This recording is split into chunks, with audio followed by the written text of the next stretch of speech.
On this episode, I have Devin Glaser, Executive Director of Upgrade Seattle. How are you doing today? Doing pretty good. It's still cold out, but there's no snow. So, the city is traversable again. There's still piles of snow hidden around. It reminds me that, there once was Snowpocalypse 2019, but otherwise things are pretty easy. So could you tell me a little bit about Upgrade Seattle? So we are a nonprofit organization dedicated towards advocating for a public internet utility. I think that, honestly, as stories go, I was moving back in 2014 or so. And it's a huge hassle to move. I really hate it, but as rents go up, you have to move more and more often in the city. And in the process of doing so, I had to call the city for my electric bill, my water bill, my sewer, garbage, everything else. And it was very simple and very amazing.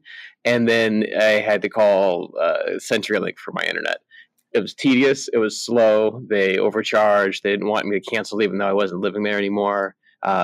Just the entire process really felt like pulling teeth, which didn't make sense because if you really think about it, your internet's just like one more utility you need, right? I needed it for my new house. I needed it for school. I needed it for work. But it was not accessible or easy or guaranteed in the same way that we do with, electricity, water, everything else. And it made you start to think like, well, how else can we do this? Like, is there a way to make sure that this vital necessity that's totally tied into our day-to-day interactions is similar to our other utilities that the city provides and does a really great job of providing? And the more we kind of looked into that, some fellow activists and I got together and realized that, yeah, it's true. We're actually, there's about, I'm going to forget the exact number now, but there's hundreds of cities across the country that have already started building this model, like having a public internet utility, and they're all pretty damn happy. I assume because it's a podcast, I can swear, and if not, go ahead and reprimand me. But it's in the areas that have actually done this, they find that one, you don't have the problem I had, which is that the customer service is so frustrating. But you just have faster internet and cheaper internet, which are things that we can all get behind on. In a time when we are otherwise divided, that's something we can all kind of agree on. And customers in Seattle really don't have a choice of their cable company oftentimes or their internet provider. No, there's basically two big providers that cover most of Seattle, CenturyLink and Comcast. The two don't overlap. So depending on where you live, there's some that some people will have two options. Some people will have one option. There's actually a few places where they have no options, which is even more horrifying. I moved again because it's Seattle and rents are horrible. And our house didn't have internet. So for the first 3-4 months, there was just no wire to our house. And I can't tell you how horrifying that was to think like, okay, well, how am I going to get things done? I mean, it's the internet is kind of a lifeline in our day and age. So to realize that there really isn't competition in the space is very surprising in what feels like, otherwise a much more competitive world. Yeah, it's very hard to function in this society right now without internet. It's become a necessity. You need to pay your rent and even to work. Well, and what we were finding is that if you start to look at who doesn't have internet, like it hurt me to go without for a few months. But there are families in the city that are living without it who haven't had it for years. And the biggest indicator of reasons why someone wouldn't have home internet is just price, right? The lower your income, the less likely you are to have internet. So if you imagine being a low-income family living in Seattle, trying to get ahead, whether you're a recent transplant and you're renting a one-bedroom, whether you're a family with young kids and they need to do homework, most of the ways that we actually get ahead in life, like your economic advancement, involve some level of connecting with the internet, right? Whether that's school, whether that's self-study, whether that is finding a better job. So if you already kind of have a disadvantage because you're struggling, you're actually much more likely to not have a home internet connection, which makes it much more hard to get out of that rut, right? If we're kind of feeling stuck, like the internet can actually help save you to some extent. So what would be some of the benefits of municipal broadband? Like what kind of speed would we be looking at? The city had a rather large feasibility study in 2015. At that time, they're looking at providing gigabit speed internet via fiber optic cable. So just as a brief kind of explainer for any audience viewers who aren't that familiar, cable tends to have pretty fast download speeds, and CenturyLink or DSL tends to have slightly faster upload speeds. Both of those are dramatically slower than fiber optic cable, which is transmitting data via light. And the benefit of fiber is that it's actually it's simultaneously fast down and up. So if you're downloading a movie, you need a fast download speed. If you're uploading a podcast, you need a fast upload speed. So fiber would be gigabit speed up and down.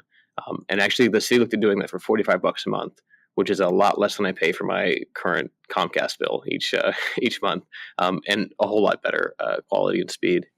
And I imagine the city won't be selling my personal information. Yeah, so one of the benefits of it being a public utility is that they're not trying to, nickel and dime you to make a higher profit or to give shareholders a bigger buyback. So the city already has pretty strong privacy protections in place. They use that for their interactions with both our police, with their data they collect via, your city light bill, your electricity bill, and they're much stronger than any private company has. Also, if you look at what Comcast and CenturyLink are really trying to move into, they see Facebook and Google and these like big data companies, and they're really jealous. They want that money that they're making, so they're trying to lobby to actually make it possible to sell your private browsing data, which to me is pretty horrifying. I think right now we're really realizing that day to day, Google, Facebook, all these companies, they know too much about us, but at least to some extent you can choose to use Google. To some extent you can choose to use Facebook. That is less and less each day, but that is true. With your internet provider, you probably only have one, and you can't choose not to have internet. Like it's a really the impossible choice. So if they're going to sell your private data, it's even more invasive than the way we were already being intruded upon by these big tech companies. Seems like a good way to protect net neutrality also. Yeah. If you imagine the main goal of net neutrality from the private sector is to charge more for less, right? They want to basically not expand the options of how fast you can connect to places, but to start splitting up the internet and saying, hey, if you pay more, you can access the things you used to access the same. Once again, when you remove the profit motive, when you have the city providing it, there's no reason to block certain websites or slow down certain websites or otherwise make people's lives harder, or certain content less accessible, because they're not trying to make 10% more money each quarter. So yes, a public utility also preserves net neutrality. And we won't be the first ones. There are other cities that are doing this. Yeah, so the first one, at least the first in the U.S., is Chattanooga, Tennessee. So if you recall, actually, Mike McGinn, when he ran for mayor of Seattle back in 2009, he put municipal broadband in his platform back then. That was the very first time that the idea kind of pinged in my head. And then I went about my life and forgot about it because, it was 2009. But at the same time, Chattanooga, Tennessee also wanted to create a public internet utility. So they got some stimulus money back during the Great Recession, and have since built out one of the fastest and most popular internet utilities in the country. I don't tend to think of Chattanooga as this giant high-tech town, but over the last 10 years, they've really, really expanded their quality of life. They're bringing in new young workers who are excited about working there, and they're also providing really cheap, really fast internet, which is great for everybody. So could this also include citywide Wi-Fi? There's no reason it couldn't. Whenever you have a wireless service, you really want to make sure you have a wired connection pretty close. I have a wireless router at my house, but it's because it's connected to the wall via wire. Once you have fiber running to every single home in the city, there's no reason why you couldn't also expand that into kind of the wireless domain or provide free internet to people kind of in public parks or public places. But I think it's really important to make sure that, when we're actually doing our work, like what I'm doing now, I'm in a building with a hardline wired internet because I need a good connection. You, I imagine, are also. And public wireless isn't quite the same. And ideally, the city would basically provide the same service we have now, but better, rather than a different service that's out in the public, because you also want to be able to access the internet from your own home. And what would this cost the city to develop?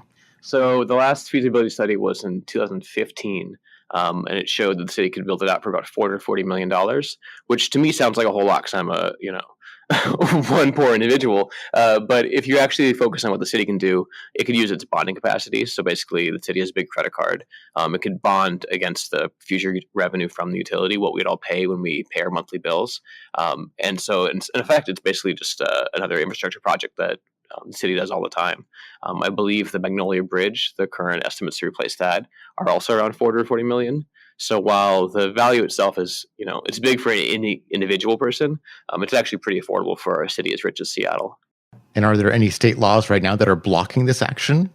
Nothing in Washington state. So after Chattanooga's huge success story, telecoms being telecoms, they didn't want that to keep happening. So they started putting lobbyists in at the state level to insert bans that would actually prevent cities from providing this. Seattle has a similar thing with rent control right now, right? Like the state has banned rent control so that the city can't do it. The state has not done that for cities that are called first-class cities. So cities the size of Seattle, they can provide that. But many of the kind of, say, red states in the South and the Midwest, they do have state-level bans. And it's always a thing to pay attention to if you're looking at the state legislatures, ensure that one doesn't show up all of a sudden. Actually, in, I think it was 2016, 2017 or so, Colorado passed a ban statewide that said cities could not provide public internet unless their cities voted on it publicly, which is fun. We actually like doing that here too. And it kicked off a spree of initiatives run by like the city themselves saying, oh, is that what we're going to do? Fine, let's vote for it. And so in 2017, Fort Collins, Colorado actually put forward one of those initiatives. And it's particularly memorable because Comcast spent nearly $1 million trying to kill the initiative. The small grassroots group, maybe a little bit like mine, like Upgrade Seattle, they put in 15,000 to be for public internet, and the small grassroots group won. So really, at the end of the day, you don't need a lot of money to show people why a public utility is a good option. People know that public utilities are cheaper, they're better, and they also know that Comcast is not the best. They don't have a good track record of providing strong services. So they were really ready to invest in the city and go that route. And I think over the next 6 to 8 months, Fort Collins is going to start connecting people already. So a vote in 2017, they'll be up and running in 2019. It's pretty exciting. Couldn't a lot of the goals of municipal broadband be handled by more public-private partnerships? The city has tried that back in 2010 or so. They tried to set up a public-private partnership with Gigabit Squared, and Gigabit Squared kind of took some of that public money and then didn't provide any services. And I believe we went after them for something like $50 million for money they owed the city. So, hypothetically, anything is possible. I think that when you're injecting a private partner in there, you're basically bringing in a partner who wants to bring a profit. Even if they're a nonprofit, you're still bringing in a level of management you don't need.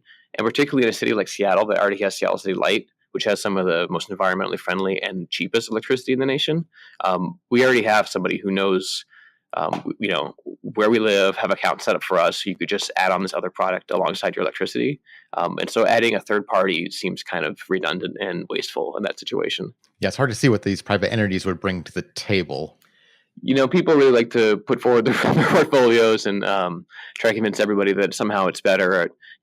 People like to pretend that they can save public money if they somehow involve third parties. But actually, at the end of the day, that means that we'd probably all spend more on our monthly bills. And then, public money either comes out of our pockets in our monthly bill or using the bonding authority. It's still our money. So I'd rather have it all be one place and have it be lower at the end of the day, right? Like we should have cheap bills. And the nice thing about like Seattle City Light is, one, it's just cheap, right? I like having it be more affordable. But we offer low income options. So if you are struggling, if your kids are on reduced or free lunch, if you're otherwise kind of need help with your bills, you contact the city and say, hey, I need a reduced rate, and we provide it because we recognize that you shouldn't freeze during the winter. And in much the same way, if you're struggling, you should be able to contact the city and say, hey, I'm not currently making a lot of money, but I have this great new tech startup idea. I'm doing that in my garage, but I need to make sure I maintain my internet access. And having it be a public utility means that we can ensure that you don't lose it when you're, in between jobs or about to launch that next best thing.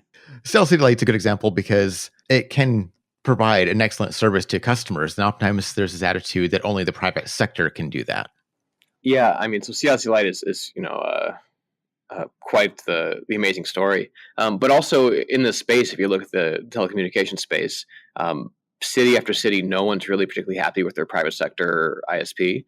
They've been monopolies for a long, long time, and they've been acting like monopolies, right? They raise rates, they don't provide services. They increase your bill either just directly by saying, hey, your bill's more next month, or they sneak in small fees. They kind of nickel and dime you via, regulations like data caps where they charge you more for the same internet you used last month, but now all of a sudden there's a max until you pay more and more again.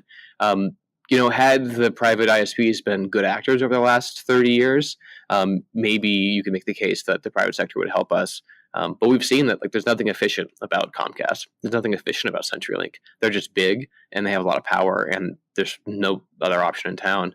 But the city could stop that. Yeah, without good competition, you don't get any of those benefits of a market. And these guys have pretty much monopoly oftentimes.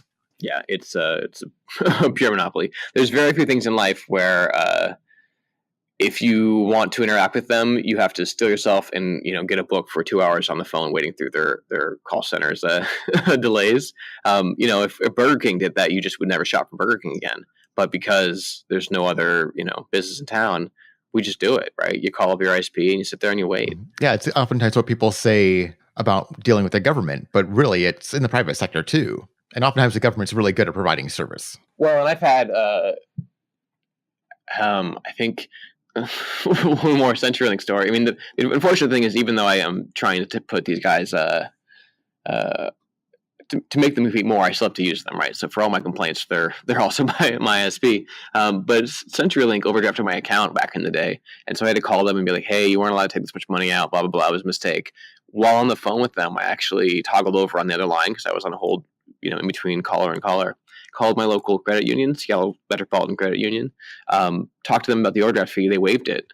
I had toggled back. I was still on hold with CenturyLink, right? Like they know that I'm not going anywhere, so they don't care. But actually, if we had a public utility, I could go somewhere, and that would feel really good.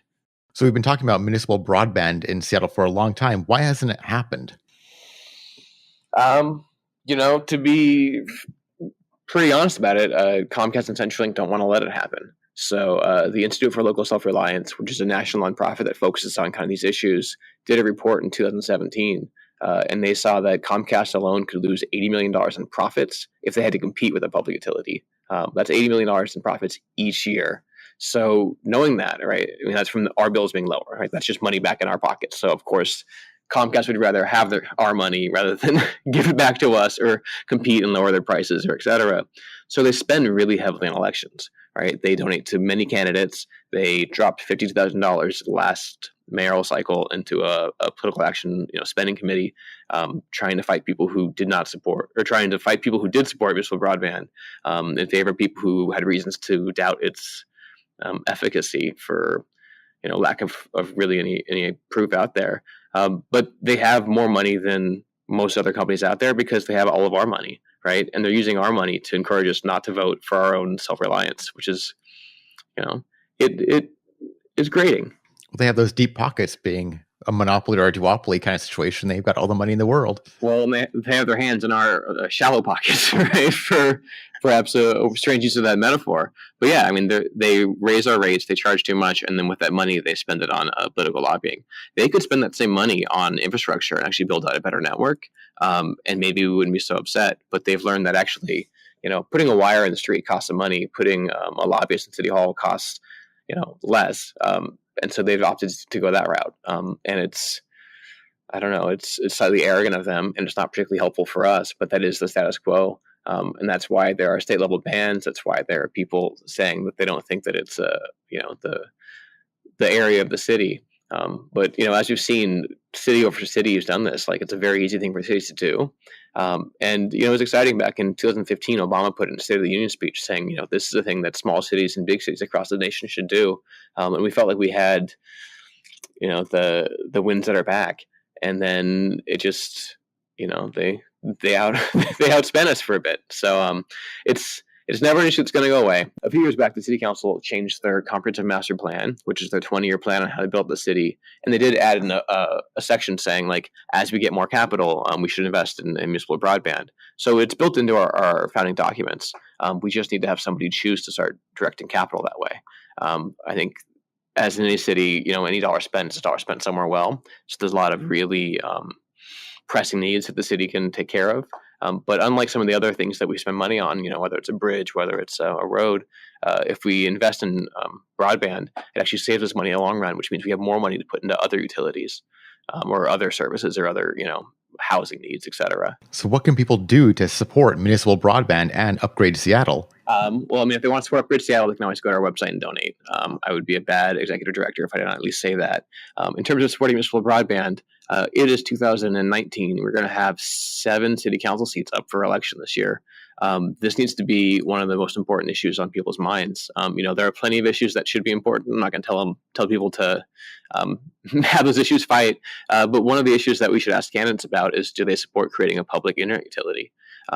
There's already some candidates who are putting their platforms. It is February. So we have not had a chance to talk to every candidate. So I don't really want to name names yet because it's unfair to the ones who have yet to announce. But if people are going to run, this should be an issue that they're willing to fight for. And they both need to see the vision and the value of creating a public internet utility, and also have kind of a strong answer about, well, how will they fight the forces of no that exist in City Hall? We are not in a position to have a paid lobbyist hang out at City Hall every single day. Comcast and CenturyLink do. So, how is that council candidate going to really represent the needs of the district over the needs of the people who, are not in the district, right? Comcast is in Philadelphia. They're not a voter, so they should matter a lot less. And where can people go to find more information? So our website is upgradeseattle.com. That nonprofit group that I talked about, the national one, is the Institute for Local Self-Reliance. Both of them have pretty good resources. The Institute for Local Self-Reliance also has their own podcast, not to compete in someone's podcast space. But people just love listening to data about municipal broadband. They put out about update a week about a different city that is doing this. And if they want to contact me, they're welcome to email me. We're at devin@upgradeseattle.com. Well, make sure I have all those links in the show notes. Thank you so much for coming on today. Yeah, thank you for having me. I really appreciate it. Thank you so much for watching this video. If you liked it, would you please hit that like button? And if you want to see more, hit that subscribe button. We're on Twitter and Instagram at Talk2Seattle, so please follow us there if you want. You can also subscribe to the podcast version of this show on any podcast client. Just search for Talk to Seattle. Once again, thank you so much for watching.